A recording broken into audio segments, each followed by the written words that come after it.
இன்றைக்கி இந்த வீடியோவில் அப்பளம் வச்சு கூட்டு செய்யுது எப்படின்னு தான் பார்க்க போகிறோம். அது எப்படி செய்யுதுன்னு பார்க்கலாம்.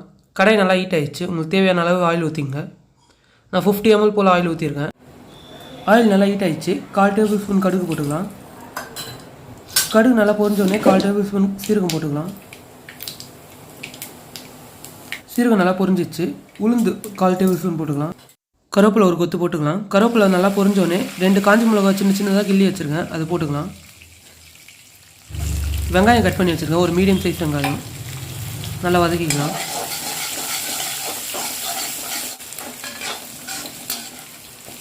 காரத்துக்காக பச்சை மிளகாய் 2 எடுத்துருக்கேன், அதையும் போட்டுக்கலாம்.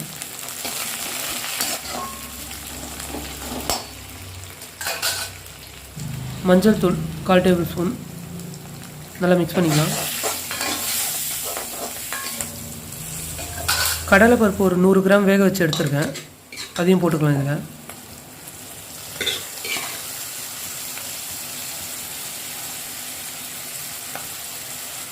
நல்லா வேக வச்சு எடுத்துங்க. குக்கரில் போட்டு 4 இல்லை 5 விசில் விட்டு எடுத்துங்க. உப்பு 1/4 டேபிள் ஸ்பூன் போட்டுக்கலாம்.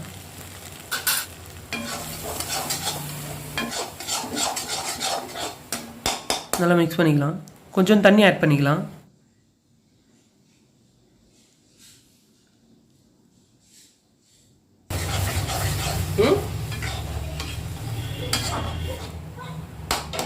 தண்ணி கொஞ்சம் பார்த்து ஆட் பண்ணிங்க.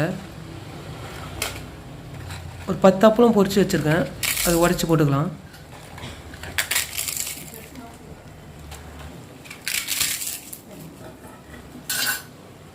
அப்பளம் எல்லாம் உடச்சி போட்டாச்சு, மிக்ஸ் பண்ணிக்கலாம்.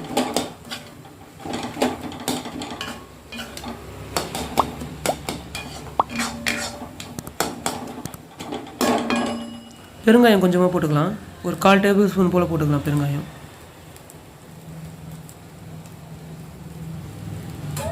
நல்லா மிக்ஸ் பண்ணிக்கலாம். கொஞ்சமாக தண்ணி ஆட் பண்ணிங்க, ரொம்ப திக்காக இருக்குது எனக்கு, அதனால் கொஞ்சமாக தண்ணி ஆட் பண்ணிக்கிறேன்.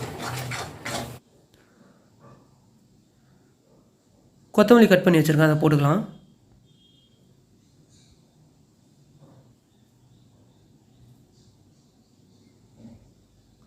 அப்பளம் கூட்டு ரெடி. இந்த வீடியோ பிடிச்சிருந்தா லைக் பண்ணுங்கள், ஷேர் பண்ணுங்கள். டேஸ்டி ரெசிபிஸ் தமிழ் சேனலை சப்ஸ்கிரைப் பண்ணுங்கள்.